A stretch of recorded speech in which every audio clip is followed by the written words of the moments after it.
रावण और मंदोदरी की बेटी थी सीता। वो कौन है जो इस कहानी को मानते हैं? किसने लिखी ये अद्भुत रामायण?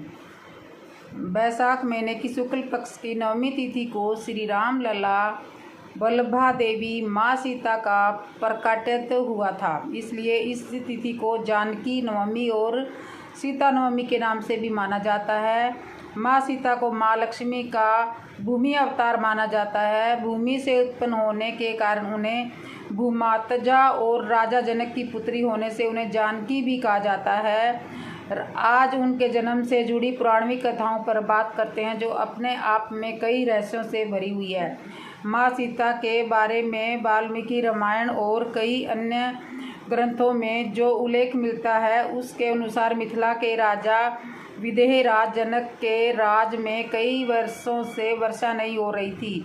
इससे चिंतित होकर राजा जनक ने जब ऋषियों से सलाह ली तो उन्होंने उपाय के रूप में बताया कि जब महाराज समय हल चलाएं तो इंद्र की कृपा से वर्षा हो सकती है। मान्यता है कि बिहारी स्थित सीम मंडी का पुनौरा गांव यह स्थान है जहां राजा जनक ने हल चलाया था। हल चलाते समय हल एक धातु से टकराकर अटक गया। तब राजा जनक ने उस स्थान की खुदाई का आदेश दिया। कहा जाता है कि उस स्थान से एक कलश निकलता जिसमें एक सुंदर सी कन्या थी। चूँकि राजा जनक का निसंतान थे, उन्होंने कन्या को ईश्वर की कृपा मानकर पुत्री बना लिया। हल का फल जिसे शीत कहते हैं उससे टकराने के कारण कलश से कन्या प्रकट हुई थी, इसलिए कन्या का नाम सीता रखा गया। इस घटना से इतना तो पता चलता है कि माता सीता राजा जनक की अपनी पुत्री नहीं थी। जहाँ जमीन के अंदर से कलश से प्राप्त होने के कारण सीता समय को पृथ्वी की पुत्री मानती थी, वही वास्तव में सीता के पिता कौन थे और कलश में वह कैसे आई, इसका उल्लेख अलग अलग भाषाओं में लिखे गए रामायण और दूसरी कथाओं में प्राप्त होता है। वेदवती कैसे बनी रावण के विनाश का कारण? जहाँ एक प्रसंग के अनुसार मिथिला नरेश जनक ने धरती से प्राप्त सीता को अपनी पुत्री मानकर पालन पोषण किया और स्वयंवर के जरिए वह श्री राम की अर्धांगिनी बनी। वही अद्भुत रामायण में सीता को रावण और मंदोदरी की बेटी बताया गया है। रावण के अपने विनाश के बीज भी तात्विक रूप में इन्हीं कथाओं में गूंजे हुए हैं। अद्भुत रामायण की इस घटना से पहले जो कथा जुड़ती है वह है वेदवती की। दरअसल ब्रह्मावर्त पुराण में यह कथा आती है जहाँ से रावण के अंत की कथा भी जुड़ती है। कहते हैं कि रावण के अंत के पीछे सबसे बड़ी वजह बनी भगवान विष्णु की उपासक वेदवती माँ सीता। उन्हीं वेदवती का पुनर्जन्म थी। वेदवती के बारे में कहा जाता है कि वह बहुत सुंदर, सुशील और धार्मिक कन्या थी। वह भगवान विष्णु की उपासक होने के साथ उनसे भी विवाह करना चाहती थी। ब्रह्मावर्त पुराण के अनुसार वेदवती अपनी इच्छा पूर्ति की सांसारिक जीवन छोड़कर जंगल में कुटिया बनाकर तपस्या में लीन थी। इसी दौरान एक दिन जब रावण हिमालय का भ्रमण करते हुए एक ऋषि कन्या वेदवती को देखा तो मोहित हो गया। वह कन्या के निकट गया और अभी तक उसके अविवाहित रहने का कारण पूछा। तब वेदवती ने बताया कि उसके पिता उसका विवाह विष्णु से करना चाहते थे, परंतु एक राक्षस के मुझ पर मोहित होने के कारण उसने मेरे पिता का वध कर दिया। पति के वियोग में माता का भी देवावासन हो गया। पिता की मृत्यु का बदला लेने के लिए ही उन्होंने तपस्या का मार्ग अपनाया।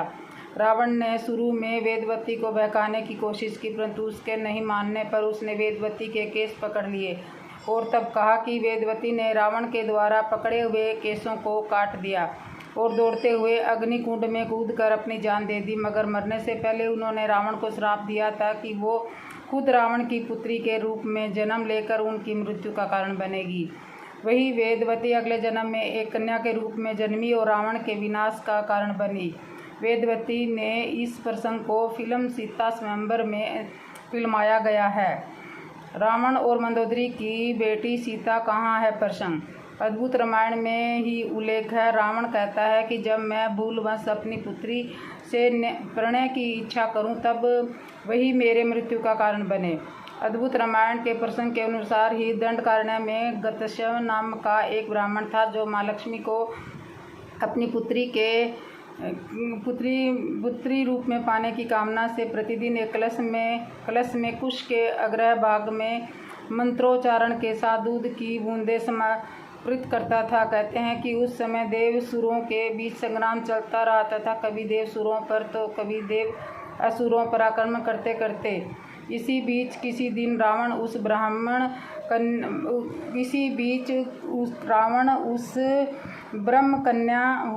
ब्राह्मण की कुटिया पर पहुंचा। उस समय गत्स्य वहां उपस्थित नहीं थे। इसका फायदा उठाकर रावण ने आश्रम के अन्य ब्राह्मणों और ऋषियों को मारकर उसके रक्त को उसी कलश में भर दिया। कहते हैं कि रावण उस रक्त कलश को अपने साथ लेकर लंका चला गया। वहाँ उसने अपनी पत्नी मंदोदरी को उस कलश को संभाल कर रख देने को कहा। वही मंदोदरी ने उस कलश में क्या है मंदोदरी को उस कलश में क्या इसके बारे में बताते उसने कहा कि यह बहुत ही तीक्ष्ण विष में भरा हुआ है। जब कुछ दिनों के बाद रावण विहार के उद्देश्य से सुगंधी पर्वत पर चला जाएगा तो मंदोदरी को पसंद नहीं थी। कहते हैं कि उन्होंने उपेक्षा से खिन्न मंदोदरी ने मृत्यु को वरण करने के उद्देश्य से कलश में रखा पदार्थ भी पी लिया। वही देवी लक्ष्मी को पुत्री के रूप में प्राप्त करने के लिए मंत्रोच्चारण दूध का ऐसा प्रभाव पड़ा कि मंदोदरी गर्भवती हो गई। उसके बाद मंदोदरी ने सोचा कि जब मेरे पति मेरे पास नहीं थे, ऐसे में मैं जब उन्हें इस बात का पता चलेगा तो यह क्या सोचेंगे। तब वह सोचते मंदोदरी तीर्थ यात्रा के बहाने कुरुक्षेत्र चली गई। कहा जाता है कि वहीं पर उसने गर्भ को निकालकर भ्रूण को एक घड़े में रखकर भूमि में दफन कर दिया और सरस्वती नदी के स्नान कर वह वापस लंका लौट गई। कहते हैं कि कालांतर में इसी भ्रूण से सीता माँ का जन्म हुआ। मान्यता है कि वही घड़ा हल चलाते वक्त मिथिला के राजा जनक को मिला, जिसमें से सीता प्रकट हुई थी। लोक जीवन में माता सीता और राजा जनक और सुनैना की पुत्री के रूप में विख्यात भले ही हो, लेकिन यह भी प्रचलित था कि वे दोनों केवल पालक माता पिता ही थे। वाल्मीकि रामायण के अलावा कंपन रचित रामायण, चैन रामायण, थाई रामायण और लोक कथाओं में भी माँ सीता के जन्म और जीवन को लेकर अलग अलग ढंग से वर्णन किया गया है। जहाँ तक बात अद्भुत रामायण की है तो बता दूं कि एक बार ऋषि भारद्वाज ने ऋषि वाल्मीकि से रामायण के कुछ गुप्त रहस्य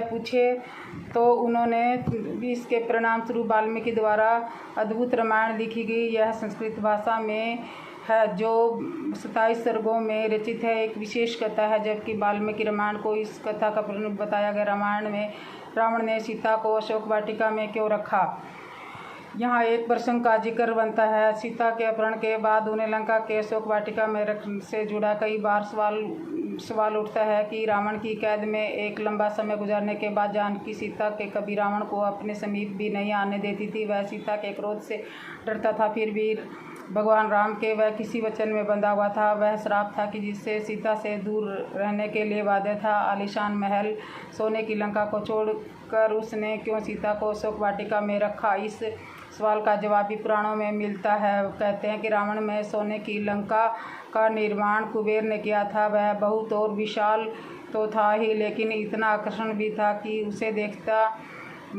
देखता ही रह जाता। फिर भी सीता का हरण करने के बाद रावण ने उन्हें लंका के किसी महल में नहीं देखा।